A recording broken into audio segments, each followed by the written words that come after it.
Being vulnerable is what all of us want. That's when love truly matters. You could show me your mask and I could love your mask, but you're never gonna feel my love. You're never gonna feel it. You're only gonna feel it when you show me your truth, and I still love it. If I truly loved myself, would I have a mask on? If I had truly given myself the love and attention I need, would I truly have put a mask on? A lot of us are afraid of abandonment, but you're the first to abandon yourself. All the time. We want people to care about us and our emotions, but you are the first person to abandon yourself whenever an emotion comes up. You don't give it any attention, you don't give it any care, you distract, you abandon. You, the person who is afraid of being rejected, you are the first person to reject yourself. Hello, beautiful soul, and welcome to The Microdose. Today's guest is an entrepreneur, performance coach, spiritual seeker, and my good friend, Omar Harb. I wanted to get Omar on The Microdose to do a deep dive into the core aspects of love, unconditional love, self-love, and how we can deepen our relationship with our heart and the hearts of others. Omar, welcome to the show. Thank you. I'm very happy to be here today. Very happy to have you. So I wanted to start with the definition of love. Do you think there is a universal definition of love, or is it subjective and unique to each individual? That's a good question. Depending on the kind of love we're talking about. The love that we are talking about today, which is the unconditional love, I think it has a definition. And the definition of it, to me, would be the lack of self. Because unconditional love, to me, it cannot, it's not something that you produce, it's what is left after you've let go of everything. And it just arises as a product of the letting go of everything. So to me, it's the natural state of existence if you let go of everything, pretty much. So to feel unconditional love for others, you're saying we have to be completely selfless? Because isn't there a selfish element of love to some degree? There is, but to me, the unconditional love is not an experience. I don't think you experience unconditional love, and I don't think you give unconditional love. I also don't think that unconditional love is a real thing for the self. The self cannot experience unconditional love. The self cannot begin to understand what unconditional love is, because unconditional, to me, unconditional love cannot exist with duality. If you're very stuck believing that there is a self and another, then it's quite impossible to really experience unconditional love. Because I also don't think that it's an experience that you have. It's a state of existence itself. There's no giver and receiver when it comes to keyword unconditional love, the kind of pure love. It just is. What has your relationship been like with the state of unconditional love? I've had many experiences where I've actually felt deep love, and there's a lot of practice that went into breaking the heart open.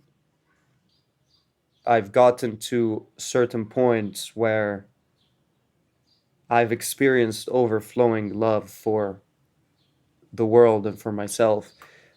And I think it's a journey to get there, right? I also don't think there's a destination that you get to and you're like, I can now experience unconditional love. I think unconditional love is synonymous to enlightenment, to true enlightenment, which is not an experience, and it's not a state, and it's not a place you get to, and it's not a feeling that you experience. It just is. And you get to that isness through the process of surrendering everything. And that's what's left. It's like what's the residue. I always like to use the word burning the house down. It's the residue of after the entire house is burnt down. That's what's left. But in the process of burning the self or the house, the self is burnt as well, right? And that's when unconditional love is, because there's no longer a giver and receiver. Hold on, my cat just give me a second. Your cat wants unconditional love? She does. I you know I think for practical sake, we should look at how to tap into the frequencies of love. But I don't think we should make unconditional love a north star, because there's a lot of nuances where, you know, where people think I need to be selfless and just give, and then their needs don't get met in the process, right? So I don't think we should attempt to be people that love unconditionally, because someone, you can't be James and love someone unconditionally. It's not something that you do. Unconditional love is something that you are. And you either get it or you don't, right? You either are unconditionally or unconditional love, or you're not. But we shouldn't place unconditional love as a North Star, because when I did that, I realized that I was sacrificing a lot, attempting to come across as somebody who loves unconditionally, but it never works. You can't, you either are or you aren't, you know? And that's really the biggest lesson that I've learned, which doesn't mean that you don't want to be, you don't want to be concerned with love. I think we should all practice being loving and compassionate and kind, and it's a practice that I take very, very seriously in my life. But I don't worry about the notion of unconditional love. When it happens, I will know that it happened. But right now, it hasn't happened yet, you know. And it's just is what it is, you know. I was doing a mushroom trip recently, and one of the lessons that came up for me, and not the first time I've received this lesson, is that at the end of the day, we're all just seeking love. Like at the core of it, at the very core of it, we're not actually searching for money or success. We just want to be loved by someone or to receive love from something, you know? Do you find that's true? I do. I do. I think I would add a little bit to that, and I would say that we all know there's a nudge within us all that knows that our most natural state ever is love, right? And we're trying to connect with it, but we never know how to. And I'll bring you back to my first mushroom trip that I ever had. Um, I remember having a walkthrough, the mushrooms just giving me a walkthrough of how it works, like the rules of the game. And then I sit down and they're like, this is how it works. This is what we're going to do, blah, blah, blah, blah, blah. And there was instant mutual respect developed. It's like they respect me, I respect them. We're friends now, you know, and I can trust them. The best way to describe it is I got taken into a different plane of reality, which I don't know what it was, but I get grabbed by the hand and I get walked by an all knowing thing into what felt like home, right? And I feel like that's what we want, because I started crying like crazy, like tears that I've never experienced before. It was like rivers.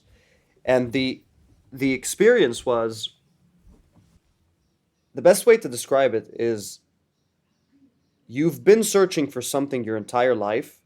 You don't know what you're looking for. You don't know what it is. You don't know where to find it. You're not even aware that you're looking for it. But the moment you find it, you know it. And you're like, this is it, right? And that was it for me. I was like, I was talking to this thing, at least trying to conceptualize it, to understand it mentally. And I kept asking it, where have you been all my life? I've been looking for you my entire life. And it felt like coming home. It felt like, imagine you've been living abroad for 10 years and you don't even, you know that your family exists, but you don't know where, you don't know what they look like, whatever. But the moment you see a person on the street, you know that he's your family. And then you go up to him and you're like there's instant recognition. And it's like, where have you been all my life? Right? And it's like very interesting. This instant recognition. And I think that's what we're all looking for. And it is, to a certain extent. Jesus Christ. Now, he's never done this before. He's attracted to the love. He is. He's like the clingiest cat ever, bro. It's insane. Yeah, and you just, you just go, you just know it. I don't know what I'm even saying anymore. Yeah. This feeling of home that you describe, I felt that on DMT a lot. Right. And there was this feeling of, like you said, coming back to something. That it wasn't that I was going somewhere else with DMT. I was just coming back to the source. And the here was the somewhere else. Here was the temporary hologram playground that we came to experience. And, Right. Just tears start streaming down your face because you're like, I found it. I found the key. But now the question is, how do you bring that state back to this 3D world? How do you, having done the psychedelics, how do you come back to the 3D and tap into that love? The way you connect back to home is by removing the obstacles. It's a process of unlearning than doing anything, right? Because it's your natural state. It's the most natural thing in the world, and it's hiding right under your nose. Now, unfortunately, I don't think I'm at a stage where I can talk about this from experience.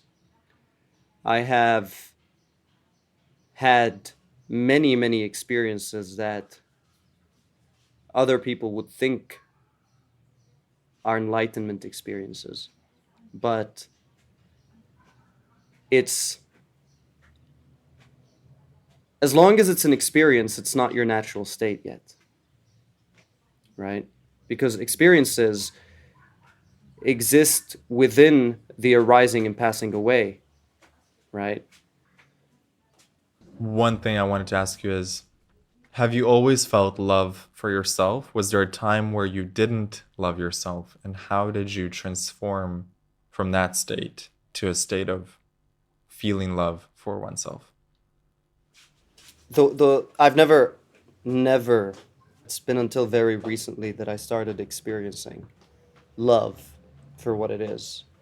Because I never really had love towards myself for the longest time. The way I started experiencing love is by incorporating a practice called TWIM meditation, which is Tranquil Wisdom Insight meditation. And the first thing you do with it is all working on the heart, all about unlocking the heart. That's when I started really tapping into love. And when you do finally start feeling love, you can never go back. Like you just can't go back because it's such a deep emotion that you experience, And I remember when it finally clicked for me, I was on a call with my mentor, Pierre. We talked about him on the last podcast as well. And he introduced me to the meditation. And we did a certain exercise, which I don't quite remember on the call. It wasn't really an exercise that's guided or anything. It was just a talk. And I ended up experiencing, and that was after my first mushroom trip, I ended up experiencing a wave of love. And it unlocked something. And I ended up going one entire week where I literally had no emotion that I experienced other than love. It was one of the most crazy experiences I've had. One entire week, from in every waking and sleeping moment, the only thing that was surging through my body was absolute love and loving kindness. That was the only thing I was experiencing. And my thoughts were all aligned with that particular emotion for one entire week. There was beauty everywhere and there was love everywhere. And it was an insane experience. Like, it's like being on a trip for an entire week, fully sober, but the experience within your body is just insane. After that, I could never go back. It's not like it's my natural state right now every day, but it's very, very, very, very easy for me to tap into that state on command ish.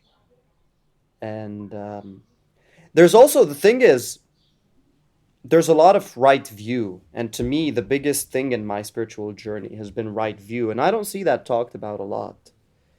There's something called right view. And with right view, you develop compassion. But that's also when the real identity change happens. Being able to develop wisdom, to understand reality at a core level wisely. And wisdom is very simple. Wisdom is not complex. A wise man is a simple man. He's not a complex man.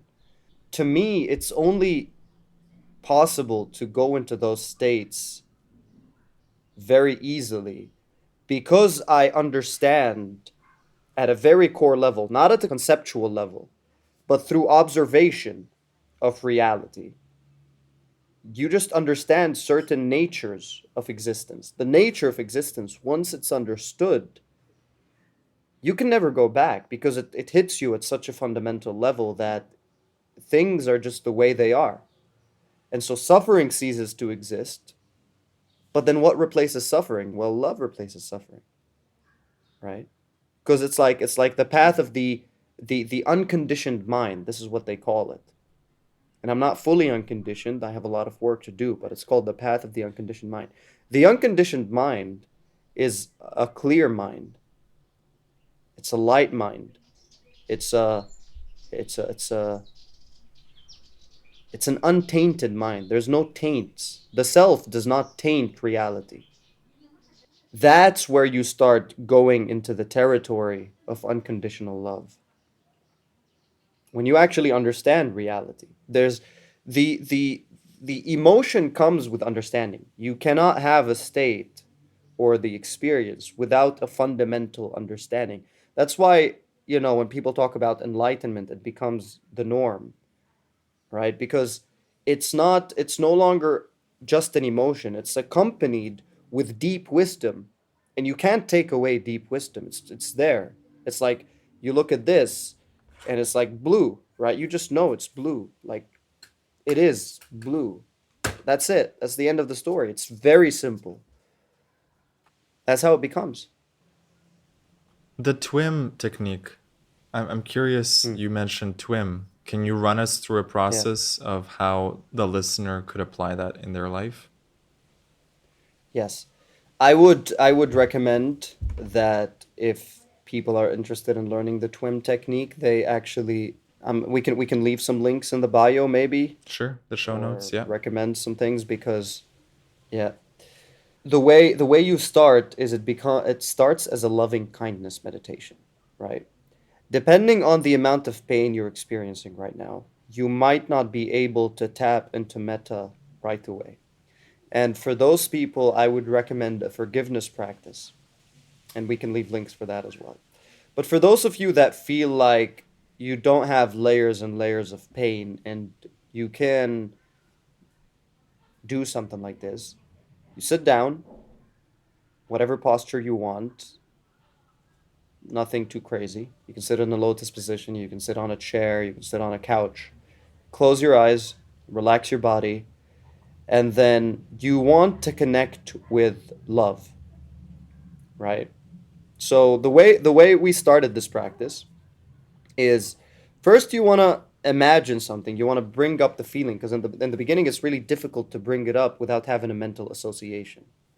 So at the beginning, I would bring it up by imagining my cat as a little baby, you know, or you can imagine a child, anything that really gets you into a state of deep love. And you do that for 5 minutes, and you really, it's not about the vision, it's about the emotion that accompanies it. From there, after 5 minutes or so, you go into 10 minutes of giving love to yourself. And you repeat the mantras that say, may I be happy, may I be healthy, may I be safe, may I be loved. And you don't repeat the mantras mechanically. If you say it once, the whole point of the practice is to bring up the emotion.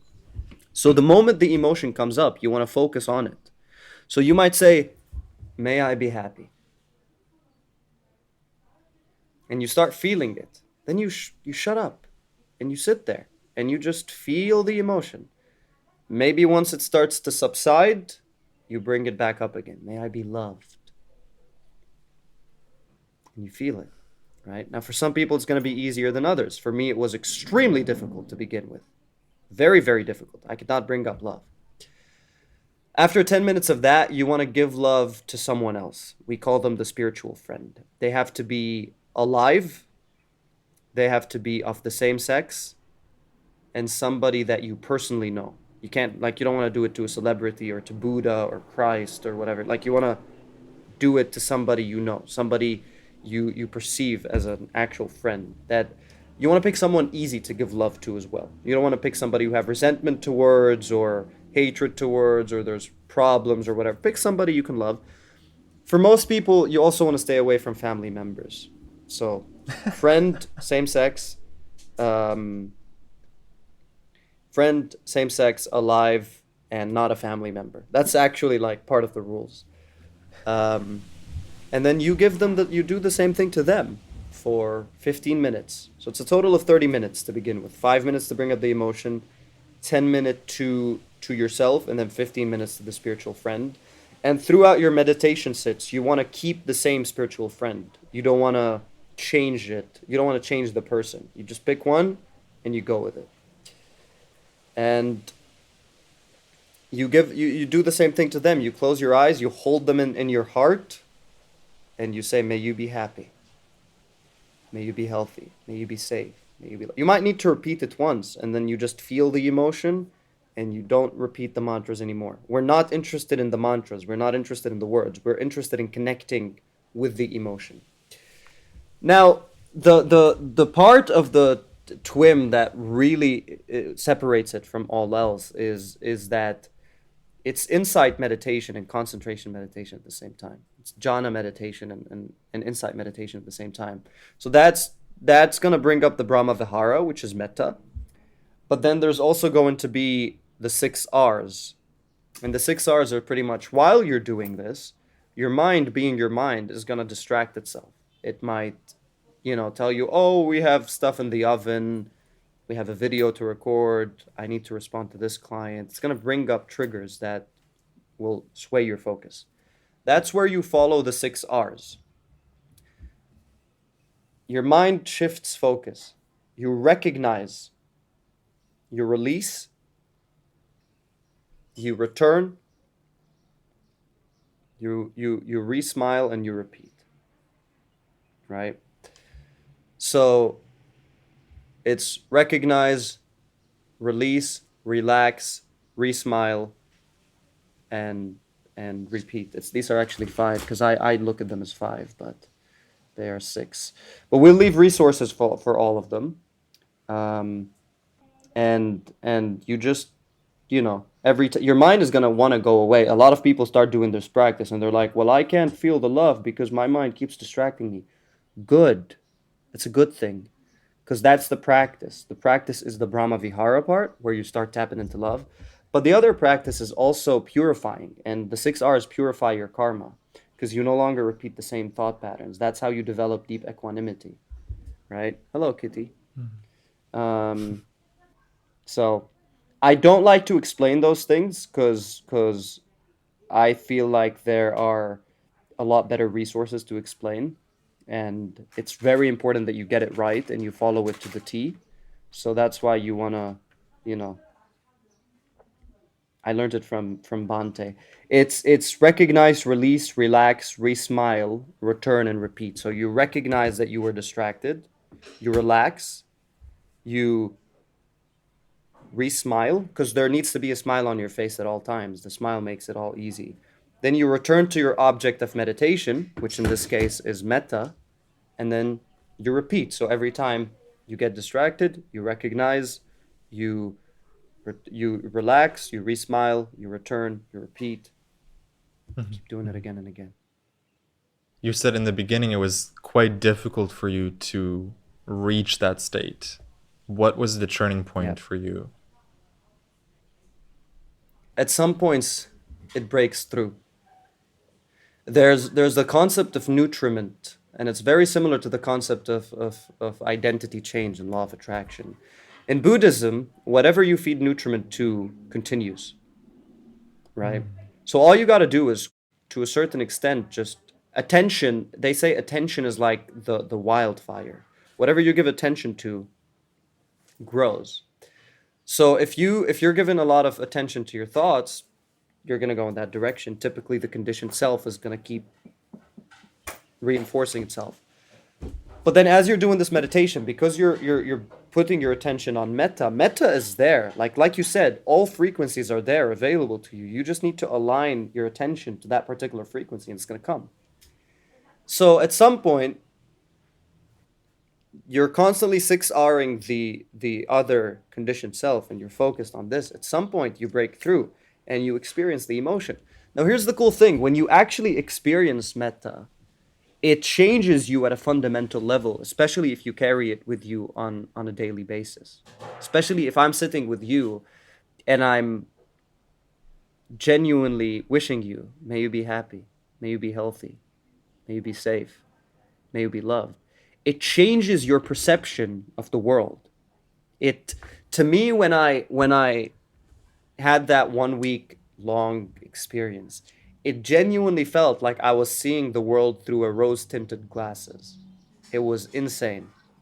And it was because it puts your mind in a completely different place. And that's where wisdom is developed. That's how you develop the wisdom, because the perception, the filter of reality changes completely. And that's where you develop wisdom. You start seeing people as they are, because the self, for a moment, takes a back seat. And I start seeing you as you truly are. And that's why the more you feel metta, the easier it is to feel metta. Because I can sit here and see you as you truly are. Right? I don't project my image of you onto you. I can see you. And when I see you, it's extremely easy to love you. There's not much, because it's not about me anymore. Right? Mm-hmm. That's what I'm saying, where it's like, you don't experience love through the self. You don't experience love through James. You could, but we could also argue that that's attachment. But true love does not depend on the self. True love, unconditional love, can exist even if the self ceases to exist. Even if you're not here, love can exist. And so you start experiencing it that way. And it's a pure kind of love. It's the love that I want nothing in return. It's the love that this is not about me. It's almost like you're looking at something beautiful and you're just appreciating it, right? And there's no self involved in the process of appreciation. It's like when you see something so beautiful that you're like, wow, I love this, you know? And there's no need to grasp or control or want or need. It's like, it's just something, you know? It becomes easier because your mind starts developing new connections. You will get to a point where you can tap into this feeling on command. And the beauty about this feeling, this Brahma Vihara, is that it's very potent in the world as well. It helps you when you are, like if you're sad and you just know how to tap into metta, you no longer feel sad. If you're sitting with somebody and they're sad and you sit in metta, they feel better. The people who, like, I know a guy who would go into the supermarket and he would see moms carrying their babies and the babies would be crying. And he would just send metta to the babies and the babies would stop crying. It's quite insane. And there's just so much value to this. But the thing is, I don't want to talk about the value on it because I don't want to sell it to people. This is not a practice that you sell to people. It's just like, if you want to do it, do it. If you don't. Mm-hmm. You know? Yes. Just in case we didn't define metta in the beginning, could you give us a definition of metta? Right. Metta is the Brahma Vihara, one of the four. You've got Metta, Karuna, Upekkha, and Mudita. Metta is loving kindness. Karuna is compassion. Mudita is joy. And Upekkha is equanimity. And those are Brahma Viharas that arise as you go down the jhanas in meditation. But you can also get to the point where you can bring them up in daily life when you want to, which requires practice. But Metta is where you start, and it's very, very, very, very powerful. It's life-changing. It's absolutely life-changing. I said it before. I've spent about 6 figures into mentorships, and if there's one thing, if I had to brainwash myself and forget everything, keep one thing, it would be TWIM and Metta. And I would forget everything else. Beautiful. We'll link to the show notes, some links around those two practices. Yeah, beautiful. You mentioned that when you truly feel love for someone, it's not coming from the self, it's coming from something deeper. So when you feel love for someone, but you also feel resentment for them because of some prior wound or prior conflict with that person, often it comes up in relationships. How do you navigate that, and how do you explain resentment? It's like you love the person and yet you're holding something back, or you're having some sort of grudge. How do you experience that, and how do you navigate that?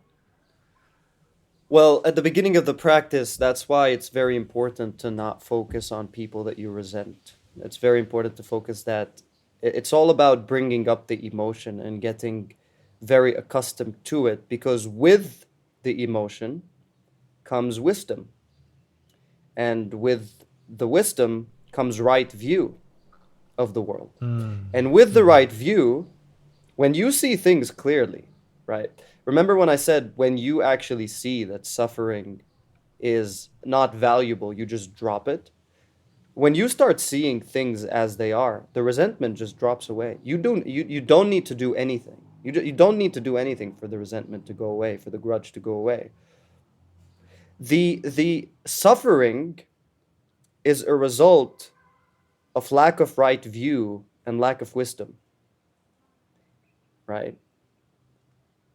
And wisdom is developed through right view. And when you have the wisdom, suffering ceases to exist, which means resentment ceases to exist.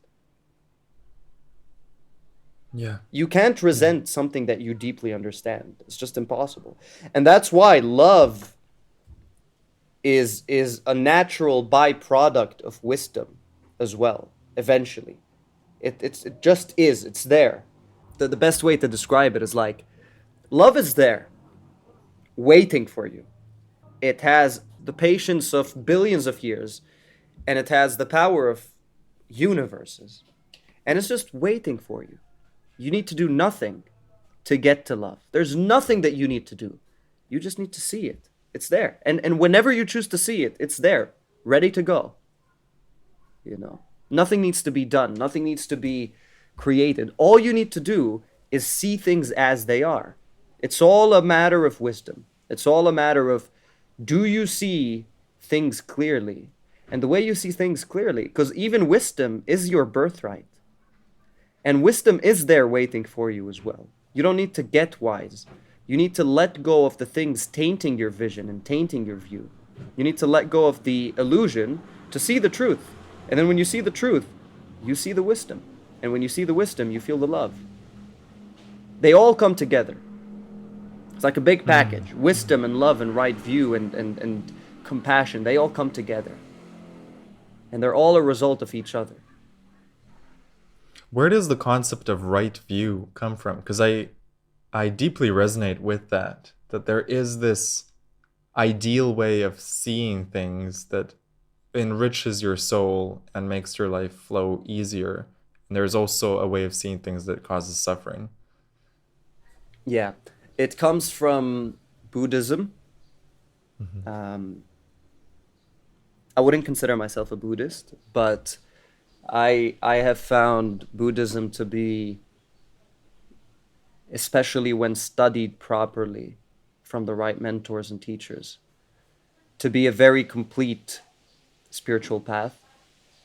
And it comes from it comes from, first you start with conceptual understandings, but then when you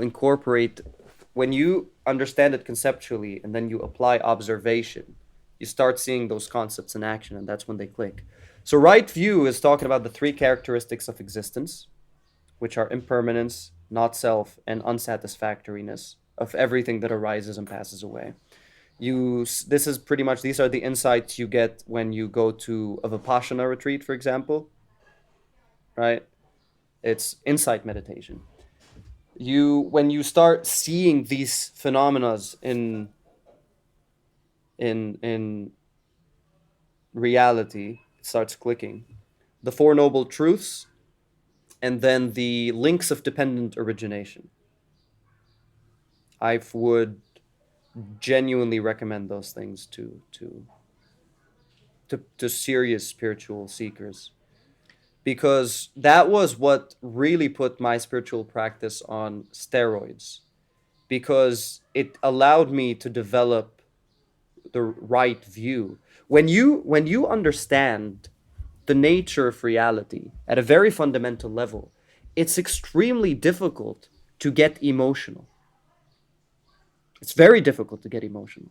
It's almost impossible in the sense of reactiveness and stuff, because it's like understanding the game at a very, very, very deep fundamental level, that you're aware that, let's take the concept of impermanence, right? When you look at something, an emotion that arises, if you understand the concept of impermanence very deeply at a core level, you don't identify with something that is impermanent. If something is impermanent, if it arises and passes away, then it's not the self. But if it also arises and passes away, then it makes no sense to give it importance at all, right?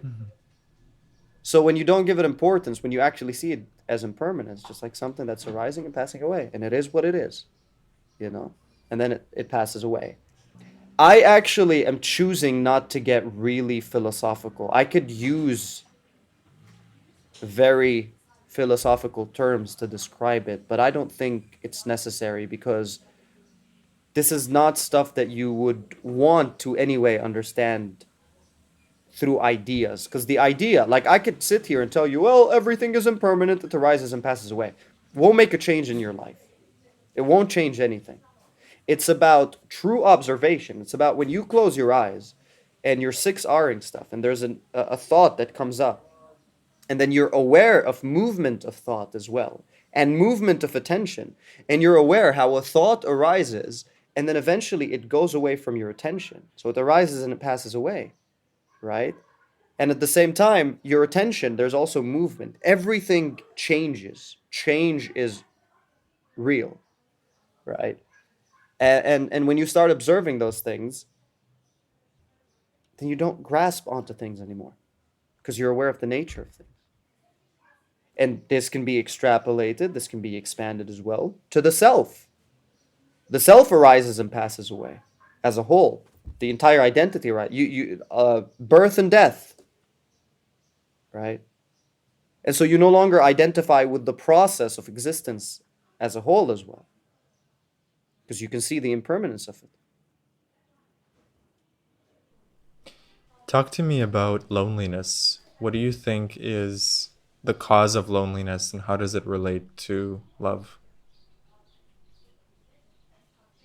It's a very good question, because I've struggled with loneliness my entire life, and I've tried to seek it in many things, from businesses to women to everything you could think of. And I I've recently gotten to a point where I actually, and by recent I mean like 6 months ago, loneliness is a result of lack of connection to, I don't know what, but it's a result of, there's a disconnect somewhere. It's it's a result of a lack of love, I would say. And the biggest illusion is that you solve loneliness by getting love somewhere. And it was such a mind blowing experience when I realized that the moment I was giving love, I stopped feeling lonely. It's not about getting. You don't stop feeling lonely by getting love. You don't fix loneliness by getting anything. You fix loneliness by giving, which was such a mind blowing thing to me. It's like, and that's why metta is so powerful, because you're giving metta to people, you're sending loving kindness to people, right? And it's like the moment you sit down and you send love to people, it just disappears. It's insane. And it's like it was a complete paradigm shift for me, because that makes metta such a powerful practice as well, because I can be sitting there giving love, and it's like it changed my entire concept of how to overcome loneliness, because my entire life I'm like, I need to get something, I need someone to love me, but it turns out that I just need to bring up the love within me, and that was the solution. That was literally the medicine to all of it. You just bring it up within you, and in the process of giving, you give yourself as well. And it's the purest kind, and then loneliness just goes away. It's so insane. It's I love that. I love that. yeah. It's so amazing. And it is this illusion of, I just need this other person to feel less lonely. But you're saying, no, you need to give more love. And then by giving more love, you're actually giving yourself that feeling. Yeah. Yeah. Yeah. Precisely. Ah, so beautiful. What about forgiveness? How do you think forgiveness ties into love? There's a forgiveness practice that we do before, especially for people that feel a little bit um they weigh more, they feel a little bit heavy in the chest. They can't bring up the emotion of love easily. They need to do a forgiveness practice typically. And you know what the mantra for that is? I forgive myself for not understanding. And it's such a beautiful mantra. I forgive myself for not understanding. Because suffering is a result of lack of wisdom, a lack of understanding. Right? So you just sit there, you close your eyes, and I forgive myself for not understanding. And it applies to everything. To everything. You can take anything that you're resentful towards, and if you forgive yourself for not understanding, it works. It's slowly the heart starts to break open, and sometimes you need to do it for months. I had to do 2 months of it to actually start feeling love as well. I did it alongside metta, so I would do the metta, the TWIM practice, and I would do forgiveness, but it's recommended you do forgiveness first. I love what you said, that I forgive myself for a lack of understanding. So you're taking the pressure off of yourself to have known what to do the right way. You did the best you could, and you now forgive yourself for not knowing or not understanding at the time the consequences of one's action. Yep, precisely. That's powerful. How do you think gratitude ties into love? I feel like that has such an amazing synergy. The act of feeling grateful for life, for oneself, for others, immediately seems to bring up the emotion of love. Right? Yes, it does. It's quite, to me personally, I've never used the label gratitude for my practice. I'm a very simple person, right? I just, learned this practice, and I told myself, you know what? I'm going to stick to this practice. And I would just sit every day. Started with 30 minutes, got up to 4 hours. Some days I do 4 hours of meditation, and it changes and all of that. But like I said, with with the practice, you just naturally, because you're feeling love, you feel gratitude for those that you love. Um, because you're feeling good, you feel grateful. Because you're feeling grateful, you feel like it's all bundled up for me. It's I think gratitude is very important, and I think that we we really, despite the stress of how much gratitude is helpful, we still underestimate the power of gratitude, because it's one of the highest vibrational manifestation tools as well, because it reinforces abundance. That's why I like gratitude a lot. Yes. You're thanking for something that, as if it's already happened. So instead of Yeah. asking from a place of scarcity, you can actually thank for things that are yet to come into your life as if they've already come into your life. Yeah. Or even the things that you have in your life that you're grateful for. It's reinforcing the Jesus. It's reinforcing the idea of abundance with where you are as well. Because I always look at it this way. I'm like, if I'm not abundant now, or if I don't feel fulfilled right now, I'm never going to. I really realize that the external does not have any impact on the internal whatsoever. And the biggest illusion we have is that if I do X, I will eventually feel Y. That never happens, right? It's the biggest lie of all time. If you feel Y, you can experience X. That's how it's supposed to be, right? And it's like, I always thought, well, when I make this amount of money or when I do this, I'm going to feel like this. And it never happened. And no wonder it never happened. Of course it never happened. Why would it? Life doesn't work that way. But when you are actually in abundance and you really tap into the frequency of gratitude, it kind of reinforces completeness, and it reinforces the opposite of lack. And it also trains your mind to build new neural pathways that will lead to fulfillment and will lead to abundance, because that's what you're seeing. You're choosing to program the mind to see abundance, right? Yes. So I think it's a very, very powerful tool. I think it's one of the most powerful tools in manifestation, or just for general mental health and emotional well-being. What role do you think vulnerability plays in experiencing love, both for oneself and in relationships? Vulnerability. What role does it play? It plays a huge role. Huge role. Plays a huge role, and it's also an act of love in a way. How so? It's an act of trust as well. We all want to be vulnerable in a very kind of counter, like, paradoxical way. We all hide behind masks, but we all want to be seen for who we truly are. But we're afraid, right? And when you develop the ability, or when you really tap into love, you start recognizing that nothing can really hurt you. And through your vulnerability, you inspire other peoples to let go as well.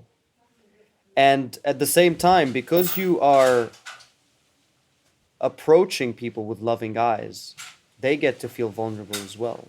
And notice, like, feeling vulnerable, remove the negative connotation to feeling vulnerable. Being vulnerable is what all of us want, because that's when love truly matters. Like, you could show me your mask and I could love your mask, but you're never gonna feel my love. You're never gonna feel it. You're only gonna feel it when you show me your truth, and I still love it. Right? Wow. Wow, yeah. It reminds me of something you said to me once before, which is that for a while there, you thought your friends loved you because of the masks that you convincingly put up, until you realized they love you in spite of the masks, that they see right through Right. to your truth, and they love you as you are, even with all the masks. Exactly. 100%. And that's just a way better way. A way better way to be loved and to love as well. Yes. For those Yeah. struggling with being vulnerable with others, taking down the masks, is there any piece of encouragement or advice that you could offer? Sure. Well, let's look at the reason they have on a mask in the first place, right? Removing the mask is gonna be a decision that is gonna be made a little bit naturally. You have to look at what the mask is reinforcing. And the mask is reinforcing lack, otherwise you wouldn't have a mask. And the interesting thing is that all of us, and this is where the idea of love comes back, all of us want to be loved. And I always say this, all of us want to be loved, but we don't love ourselves. All of us want to be admired, but we don't admire ourselves. All of us want to be respected, we don't respect ourselves. And it's like, why are you expecting the world to give you something that you are not giving yourself? Like, that should be an instant, oh my God, you're right. Because if I have a mask on, what am I telling myself? If I truly loved myself, would I have a mask on? If I had truly given myself the love and attention I need, would I truly have put a mask on? And the simple answer is no. And the other thing is, a lot of us are afraid of abandonment. But you're the first to abandon yourself. All the time. It's like we want people to care about us and our emotions, but you are the first person to abandon yourself whenever an emotion comes up. You don't give it any attention, you don't give it any care, you distract, you abandon. You, the person who is afraid of being rejected, you are the first person to reject yourself. Because the first thought that comes to your mind is, oh, I'll probably get rejected. So you just do it for yourself. Yeah. It's like you're rejecting yourself before you get rejected. So who's really rejecting you? Who's really not loving you? Who's really not respecting you? Yes. And it's all you. My friend Steve said something really interesting. He said to me, rejection is honest. So if someone is rejecting you, whether you as a person or you're selling a product to someone and they reject the offer, rejection is honesty. They're just letting you know their honest truth and they're not playing games with you. So there is a positive framing of rejection that one could also adopt. Yeah, absolutely. I completely agree with that. It's quite interesting how humans work, you know? And I think that the fundamental understanding is you cannot get anything from the external world that you are not actively giving yourself. End of story. You cannot get anything from the external world that you're not actively giving yourself first. Wow. It's like it comes back to the energy, right? So you will never experience something until you energetically align with it. Otherwise, it will float out of your experience. Yep, exactly. 100%. What is one of the deepest lessons you learned about loving others and being in a relationship with others? They're just my little children. No, seriously, like this has been one of the easiest ways for me to tap into love. It's like we're all children at heart. Like we're all little kids at heart. Like that's really, and I bring that out in people. Like, fuck being serious. Like, I used to jump with business on business meetings where people are like really serious and they've got a rod up their ass, and I'm like, you just fuck with them, you know? And then, like, because people want that. Like, just look at see. To me, it's like, see the child within every person. Look into their eyes and you're going to see the child, and love flows easily, right? If you look for purity, you will see purity. And how difficult is it to love something that's pure, really? It's only difficult to love something because you project so much dirt onto them. Your own conceptions and images cloud the truth. But then how difficult is it to truly love something pure? Why is it so easy to feel love towards a little puppy or a little kitten or a little child? Like your voice changes, your facial expression changes, everything changed. And then people are like, oh, I don't feel love. No, you just felt love right there. I put a puppy in front of you. Your heart overflows with love. You want to hug the sucker. So what's going on there? Well, for a short period of time, your mind is not tainting reality with its freaking dirt and projections and judgment and prejudice. It's Yes. seeing things clearly. It's light. And it's like, that's what Metta does. It clears the mind. And then you just look into the eyes of everybody and you see purity. Because there is purity within every one of us. It's just what you bring out. Mm-hmm. For sure. Yeah, I love that. I often see that too, of looking past the adult self and looking into someone's inner child and spotting that within them. And then you actually Yeah. get a deeper connection to them because it's just such a core part of who we are. Like you said, we Yeah. are all kids. We just look a little bit older and we Yeah. act a little bit more mature, sometimes not even that. Yeah. Precisely. Can love exist without trust? Depends on the kind of love we're talking about. I don't think love that is like between friends or in intimate relationships can exist without trust. The love that we talk about, but then the love as a the state of love in relationships and with friends and people around you, it needs a degree of trust, otherwise it's not love. But love, which gives rise to everything else, that can exist without trust. Because I genuinely have love to people I see on the street. Like when I'm walking down the street and I see people, in my heart there's so much love for them. Because this is a member of the human species. We're in this ride together, right? He's had Yes.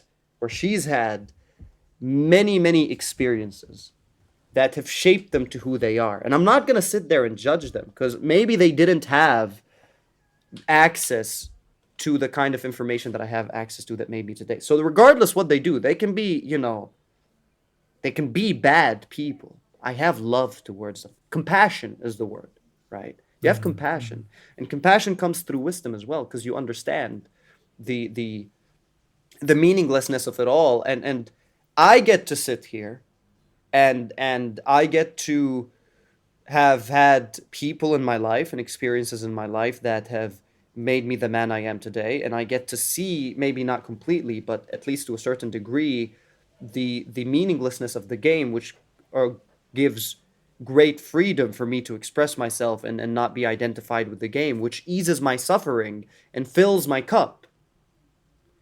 But other people don't have that. And even if they do, I still have compassion and love towards these people. And maybe I don't trust them. Maybe I wouldn't trust putting $100 in front of them because I know the human conditioning would steal the $100.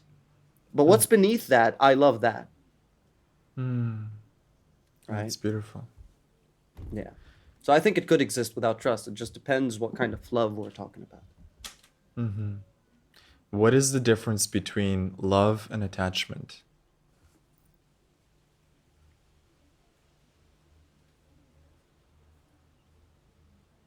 Attachment is quite literally the opposite of love.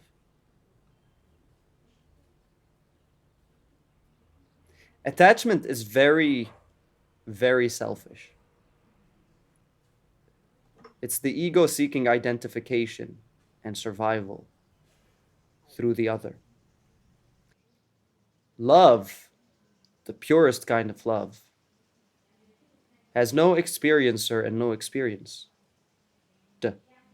So,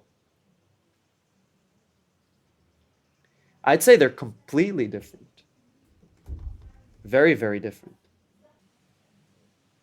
When you're attached to someone, you don't love them. You love how they make you feel. And I'm using cliche quotes here. but they're cliche quotes for a reason, and it's because they deliver the point across very well. If you love something, you let it go. And I don't mean like literally go away, let it go. By let it go, it's like you don't have attachment to it. Like when people say I love you, do you actually love me? Or do you love the idea of me and how I make you feel? Right? And the biggest example of attachment we can look at, this is how you can discern love and attachment. You know why people grieve when other people die? And this is a little bit controversial. That's attachment. And attachment, by the way, is not necessarily a bad thing. Like, don't think, oh, of course I'm going to be attached. You can be attached. We're not Buddhas here, not attached. Like, part of the game is being attached. That's cool. But people grieve very much because, especially when someone close to them dies, it's not because of how much they loved them. It's because of how much they were attached from them. And now they're never going to get to feel how that person made them feel ever again. So they lost something. They're grieving the part within that they lost. They're not grieving the death of the person. Right? At some point, yes, I do love that person, but I'm grieving the fact that I'm never gonna get to experience this thing again. So I'm relating it to the self. That's why when people get enlightened, they don't have such a negative connotation to death.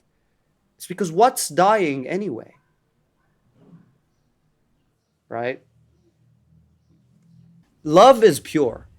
Love is not about how you make me feel. Love is not about what you do for me. Love is not about there's no benefit from love.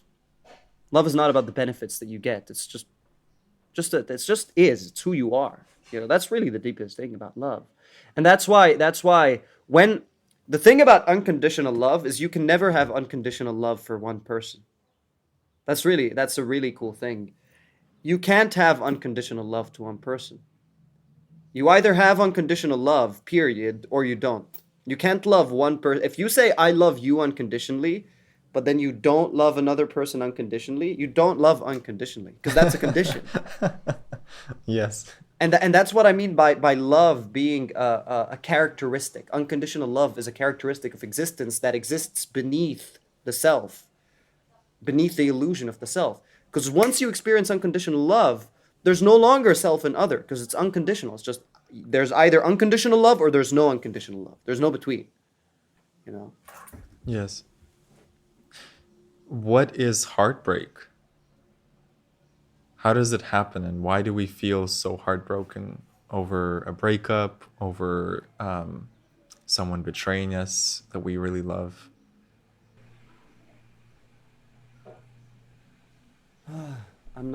Nothing necessarily comes to mind. I just know that it relates to attachment. And I really love heartbreaks, by the way, because they're periods of, no, I genuinely do, because a heartbreak in the grand scheme of the game is your best opportunity to see clearly. You know, people suffer because they get the opportunity to observe suffering and the characteristics of suffering. And when you understand suffering, you never suffer again. And heartbreak is great because suffering is a catalyst of action. And I think the intricacies, or why does a heartbreak hurt? Well, it's because there's a lot of attachment and investment, and it's the same thing as someone dying. It feels the same. It's the same grief. You lose part of you. You're not grieving the loss of the person. You're grieving the loss of something within you, right? And that's why you experience a lot of grief, because it feels like death.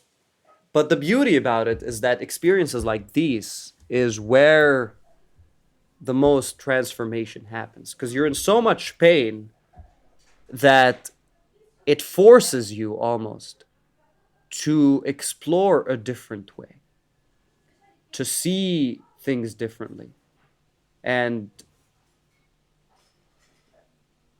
to develop wisdom as well. You know?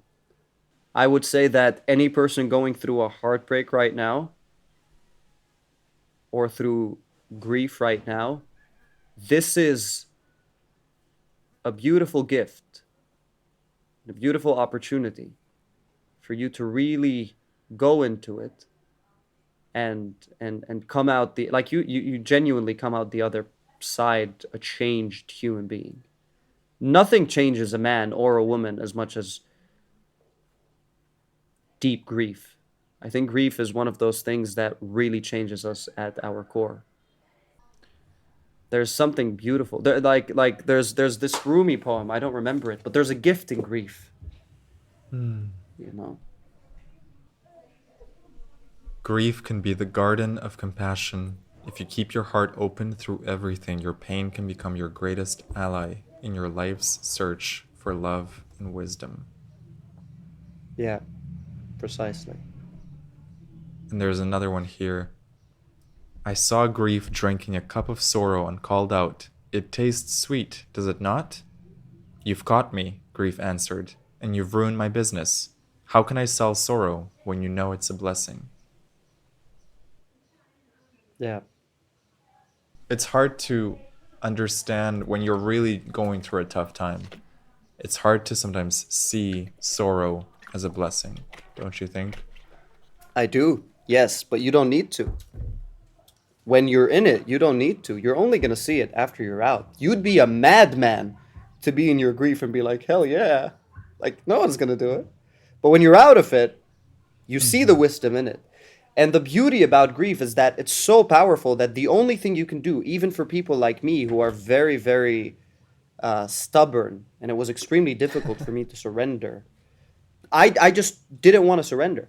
The only thing that's going to get you to truly experience what real surrender is grief. Because at that point, you don't have any more power to do anything. I've had the most spiritual experiences where my heart opened with love and I cried my tears out because of the overflowing amount of loves I felt while I was grieving. Because it was the only time where I was so tired that my ego couldn't even be active. I was like, fuck it, I'm going to surrender. Like, I don't give a shit anymore. Right? And you just surrender to it. And when you surrender, there's a quality of softness that comes up and your heart breaks open because you just took away the armor. Wow. If someone is going through grief right now, should they be trying to get out of it or should they stay in it and feel it deeply? How does one navigate through grief? I think the answer is a little bit more nuanced than this because you don't want to sit in grief because that's not going to be helpful at all. Like sitting there, like you don't want to sit in your sorrow and cry yourself to sleep because of how difficult things are. You also don't want to resist it and try to act like it's not there. There's a certain sense of allowing. The thing is, grief, like everything, it arises and passes away, but our resistance of it is what holds it, and our identification with it as well is what holds it. So to me, going back to Metta was like the remedy to grief. It was like a medicine. It's like when you have a burn and you just put on it like menthol, whatever, and you just feel the healing happen. That was when I truly took Metta seriously, and when I experienced the most spiritual gains was through grief. And I would sit down and I would practice Metta and feeling Metta through the grief.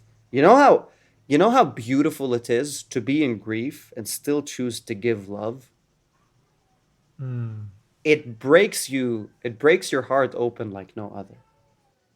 It's crazy. Like you're feeling grief and you're still choosing to sit there and send love to yourself and to others, to all beings. And it just breaks your heart in a way that is really beautiful, that you cry a lot, and then it the best way to describe it is like being purified by fire. Like it's a process of purification. And that's where you ask any person who's had really powerful spiritual experiences, they had to go through those dark nights Because that's where the purification happens. That's where karma is burned off. Yeah. It's it's not only is it a beautiful act, it also feels like the love is burning the grief, and it's cracking your heart open, and you're crying, and you feel light. It's like you feel good in your grief. You feel free in your grief. In the last 12 months, what was the deepest lesson you learned about love?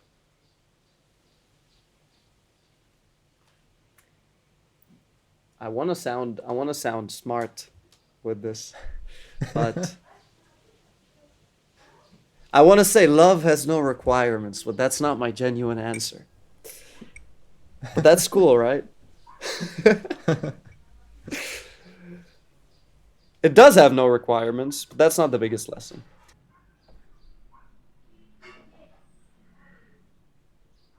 I think it's become one of my top values in life. I never valued love as much as I did in the past 12 months. Love to me right now is a daily thing. It's with me every single second of the day. Every single second of the day. I'm in Metta almost every single second of the day. Unless I really get triggered by something really bad, there is love in my eyes and love in my heart every single second of the day. It's selfless and it's selfish as well. It's selfish because it prevents overwhelm. It prevents negative thoughts. It prevents insecurity. It makes you almost invincible to those negative emotions. But at the same time, you develop so much wisdom by sitting in love. Because when you sit and you observe people acting in the game while you're approaching it from love, you just see it from a completely different perspective, from a higher perspective. And I look at my cat and I see it doing its thing. Like before, I would probably get so annoyed, but right now it's like, it's just doing its thing. It's just an entity doing its thing. I see humans doing the same thing. There's like constant, and even to people, like resentment doesn't arise anymore because there's understanding of why things are happening. Like when somebody is mad at you and they're angry, if you are not in metta, the easiest thing to do is to flip off and get triggered and get into like a confrontational game. But when you're actually in metta, you can see the pain. You can see the person suffering in front of you, and you choose not to add to the suffering. Which doesn't mean you don't set your boundaries or you don't talk about it. It just means that the energy it's approached from is completely different. Yeah. Yeah, that's the biggest lesson. Omar, it's been such a pleasure to have this conversation with you. You're such a deep and wise soul and full of love. And it's an honor to have your presence on the show. Thank you, bro. Yeah, it was amazing. I just have one last question. What do you most love about yourself?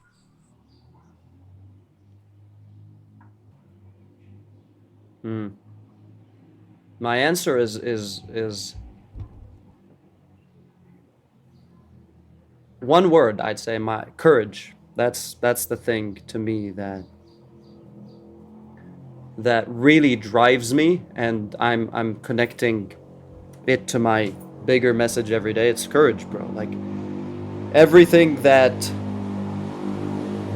the theme of my life has been courage to challenge authority, courage to believe in myself, courage to do stuff against the odds, courage to love. You need courage to love, dude. Courage to be vulnerable. You need to be courageous, courage to take risk, courage to fail, courage to experience, courage to live. I think life without courage is not a life well lived. A truly well lived life requires courage in everything that you do. You need to be courageous in every single step of the way. And I don't know where I'd be if it weren't for my courage. So that's the thing I love the most about myself. I love that. Omar, where can people find you if they want to send love to you?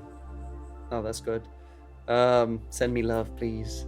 It's on at the Omar Harb, which is the Omar Harb on Instagram.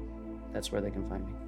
Cool. And you've also got a YouTube channel that you're starting up and posting some beautiful things there. Yeah, well, thanks to you, I did. We launched the first video on, I believe, on Tuesday after our conversation together. And it's also my name, Omar Harb, and we're probably going to be posting a lot more on there. Beautiful. Thank you so much, dude. It's been such a pleasure. Thank you, bro. You're an amazing interviewer. You've been listening to The Microdose with my very special guest, Omar Harb. Thank you so much for tuning in. I really appreciate it.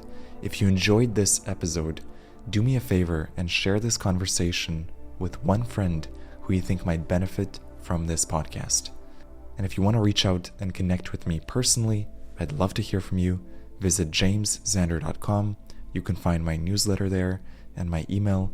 I'd love to hear your story of love and relationships and self-love and what you've learned about love in your life. You can also find me on YouTube, where I post videos on love, mindset, life, psychedelics, the nature of reality, and so much more. I'd love to see you there. Check it out. There's a link in the show notes. Thank you so much for listening, and I'll see you in the next episode. Much love.